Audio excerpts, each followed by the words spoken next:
in one fashion or another the ABA model rules. But everyone's got their own little twist on it. And there remain a number of states that, like Florida, have attorney advertising commissions that want to look at your ads first. And so what this engenders is a lot of uncertainty and concern by attorneys when they look at these rules about whether, with this fast-changing forms of communication through social media, whether they are potentially going to not be in compliance with those state rules. And if we look at the basics of the most basic of the ABA model rules, which again, this exact language or something very, very close to it exists in every state, and this is in ABA Model Rule 7.1. But I want to parse through it to show you where a lot of this uncertainty comes from. So let's take a look at Rule 7.1.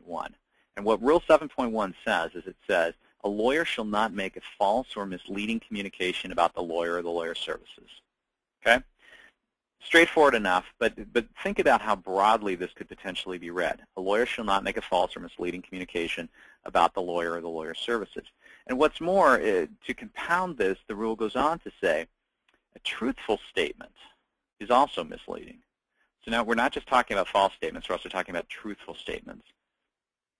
If there is a substantial likelihood that it will lead a reasonable person to formulate a specific conclusion about the lawyer or the lawyer's services for which there is no reasonable factual foundation.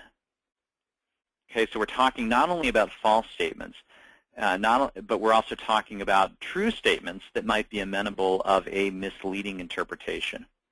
And so what happens is that us attorneys with our risk-averse mindsets, we look at this and we say, geez, I mean, we're talking about any communication about a lawyer or lawyer's services, and then potentially even those that are truthful, if there's some way they could be misinterpreted, I've got to be really careful with this stuff.